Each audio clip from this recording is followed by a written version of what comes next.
Hello friends, welcome back to my channel.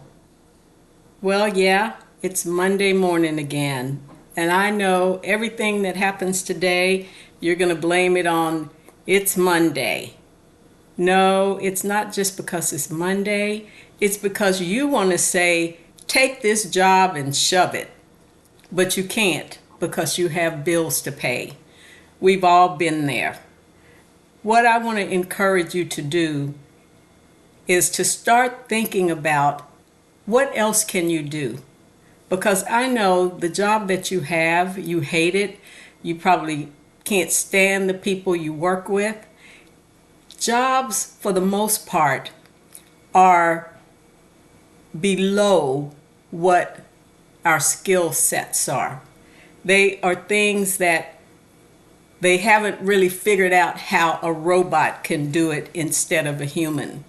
So this is why so many people are unhappy in their jobs, because the jobs really are beneath them. They're beneath their intelligence, they're beneath their skill set, but you had to have a job to pay your bills. And I understand because I was in that position for so many years. I hated having to go on these menial jobs to begin with, because I always knew that I could do more. But because I didn't have a college degree at the time, nobody would give me a chance. So I just plowed through and I went to these jobs. One thing I always did though was no matter what job I had, I always did my best. And so I want to encourage you, even if you hate your job, do your best on that job, because how you do one thing is how you do everything. And you need to protect your reputation, if for no other reason than for yourself. You can do more. What would you like to do with your life? You may not know what you'd like to do with your life right now, but I'd like for you to start thinking about that, because you can do better. We all need to remember that jobs are not designed to make us rich. They're not designed to be in our best interest. Jobs are designed to be in the owner's best interest.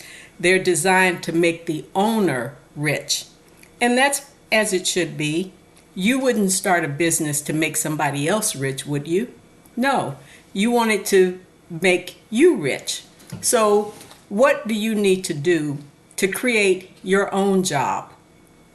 That was my dilemma for so many years. I was trying to figure out, what could I do? What can I do to be my own boss? Because I always, my whole working career, my whole life basically, I wanted to be my own boss.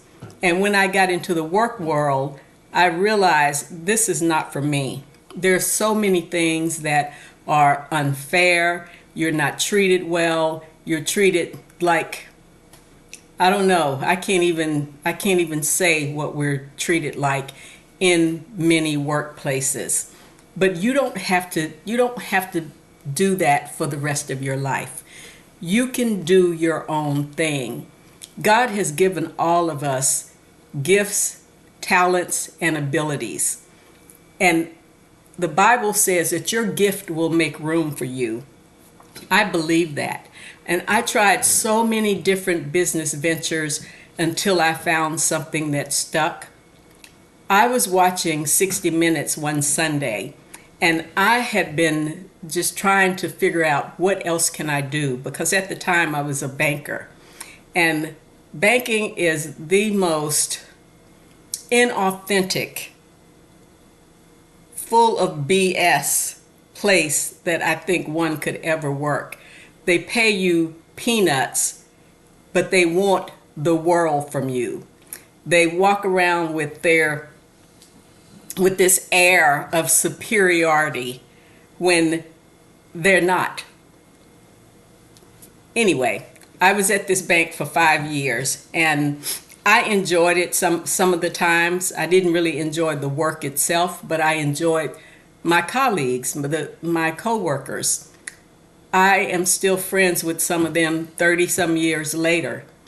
But I realized that I couldn't do this for the rest of my life. I needed to find a way to get out of this. And what am I going to do? How am I going to what am I going to do to move on? So anyway, back to my 60 minutes.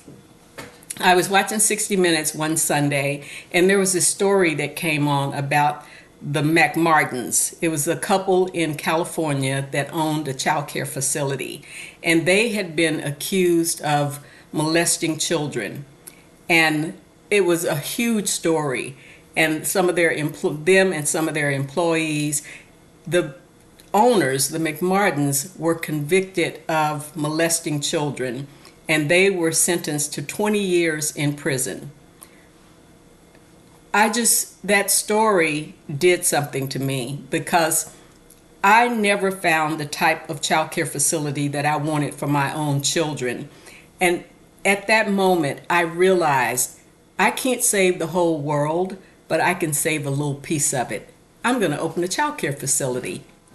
So that's when I started my journey of learning what does it take to become owner and director of a child care center. I worked on that for a while, and then I didn't have the qualifications according to the state of what I needed to own and direct a child care facility. So that was my next plan, was to become qualified to open the facility. I enrolled in this course at Austin Community College. It was a 2-year program that would qualify me as a director. I went through the first year of the program, and mind you, I had been foregoing my lunch hours so that I could leave early on Tuesdays and Thursdays to get to my classes on time. After a year, the bank sent down a directive that they would not approve any more time off for college courses unless they were bank related. I was devastated because of course my courses weren't bank related, and I was halfway through. I also was had began the second year, and I was just past the amount of time that the deadline for dropping the courses to be able to get a refund.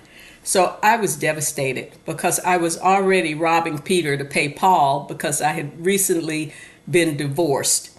And it was just such a struggle during that time. But I just prayed and I said, Lord, what am I going to do? I have no idea what I'm going to do. But I knew that I could not afford to quit my job. So I had to drop the courses. And as I said, I was devastated. And I just tried to figure out what can I do next. And I didn't know which way to turn. But lo and behold, I started researching how I can meet this requirement in another way. And out of the blue, it appeared that there was this organization, this company that would qualify. You could take the course. It was a 1-week course. It was only Monday through Friday. It was coming to Austin in the following month. It cost $1,000, and it was only from 9 to 5, Monday through Fridays for that 1 week. And I thought, oh my goodness, how am I going to do this? As I said, I was already robbing Peter to pay Paul. But I said, I don't have the money to do it, but I have credit cards. So I decided to put it on my credit card because I believe in investing in yourself. And I knew I had more than enough time at work that I could take off to do it because I never took vacations. I would save all of my vacation time for when my children were sick or couldn't go to school for whatever reason. So I took the time off. I put it on my credit card, took the time off. I went for the 1 week course, and on the third day of the course, the instructor asked us about our manuals. We need to have a parent handbook, we needed to have job descriptions, and an operations manual. And it all had to be already completed, and we needed to turn it in on Friday in order to successfully pass the course. Another curveball thrown at me. I said, my hand went up and I said, "What do you mean?" I said, how can you just drop this on us on the third day? And she said, "You were supposed to have this already ready before you joined the program."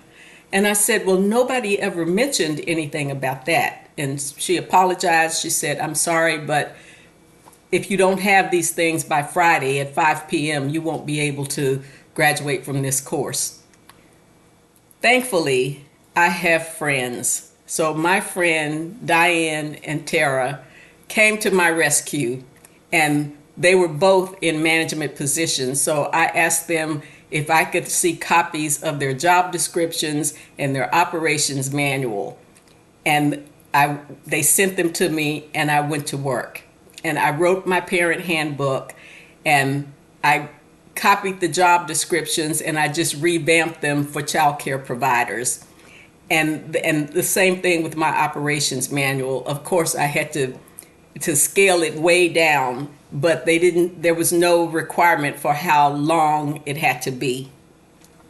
So my friend Diane and I stayed up all night the next night on Thursday night, and we typed out furiously the job descriptions, and I typed out my parent handbook, and we did the operations manual, and then we went to, at that time, Office Depot or Office Max, one of them.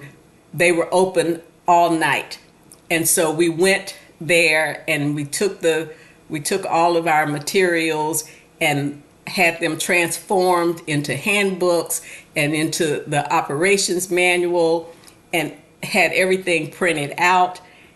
And then on Friday morning, I just went home and showered and got dressed and went straight to class. And I was able to turn in all of the required materials to be able to graduate that course. And I was so excited about it, so excited. And before I forget, let me just tell you more about the McMartins. The McMartins spent 20 years in prison, only to find out later that they were innocent. They were innocent, and they were finally released from prison after 20 years. What a travesty of justice. But anyway, back to my story. I passed the course. I got what was called a professional administrator's credential, and I was able to move forward. That when the bank sent down the directive that they would not approve any more time off for college courses unless they were bank related, that sounded like the end of the world to me. It sounded like the end of my journey. What I want you to understand, and what I understood later on, was that what appeared to be a complete disaster was actually one of the biggest blessings in disguise that I had ever received. As I said, I still had another year to go. Well, in taking the professional administrator's credentialing course, that saved me a whole year of going to school at night, in the cold, in the rain, having to leave my children at home while I was in class. I was able to do it in a week instead of a year. So what I want you to understand is that when you have a setback is oftentimes a set up to propel you forward in whatever it is you're trying to do, or into something better. So it's not the end of the world. I was able to eventually open my child care facility, and I owned it and directed it for 7 years. And that's how I became self-employed. And since then, I have done many other things, which I will tell you more about in later videos. But right now, I just want to encourage you to know that you have everything it takes. You may not have the required qualifications today, but what I'd like for you to do is figure out something that you would like to do, or maybe you already know what you'd like to do. What are the requirements? Are there any state requirements, any city requirements? What do you need? What do you need in order to be able to do that? If it's money you need, if it's education you need, start working on it. You can make this happen. It doesn't mean that this is going to be what you do for the rest of your life. It may be, but for me, it was a stepping stone. It was a stepping stone, and I'm so glad I took that opportunity to venture out. Before I left the bank, many of my colleagues were so fearful for me. Their fear was palpable. They said things to me like, "What are you going to do if it doesn't work?" I said, "Well, I'm very employable. I can always get another job. I'm employed now, and I have been employed for many, many years. I had worked at the bank for 5 years. But one thing I knew for sure was that I could always find another job. And that's what I shared with them. I said, don't be afraid for me, because I'm not afraid for me.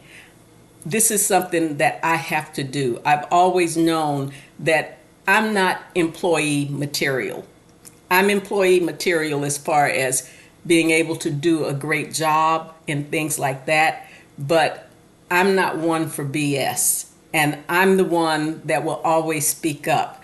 And management doesn't like that. They want people who go along to get along, and that's just not my personality. It's not who I am.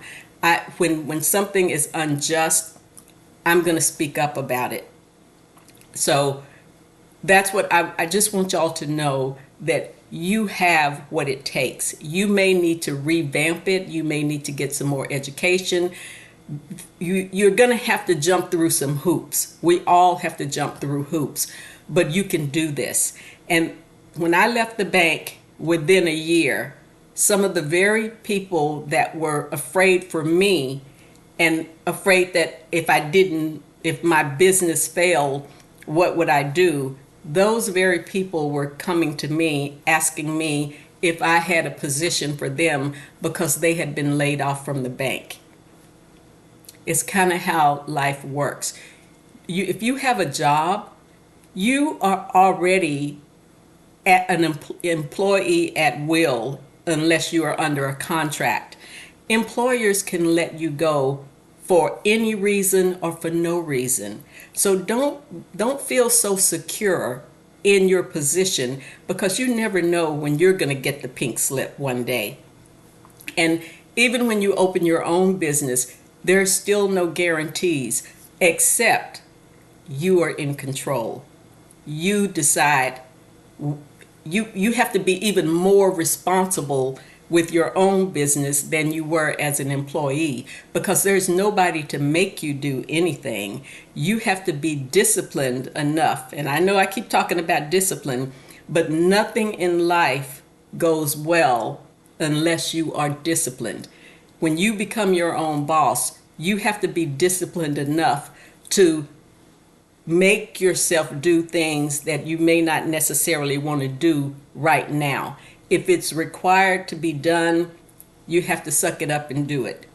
So that's what I want y'all to think about now, is if you have been wanting to say, take this job and shove it, figure out what would you like to do next, and then start working on that. I'm going to make more videos on this topic because it's a big topic, and I have never been happier. One of the reasons that I'm so happy and fulfilled and satisfied in my life is because I am my own boss. I get to make the rules in my life. I get to decide what I'm going to do every day. And that's why I wake up with joy and happiness in my heart. And I want everyone to have the same peace and joy that I enjoy on a daily basis. So remember, it's a wonderful life. Let's make today count. I'll see you next time.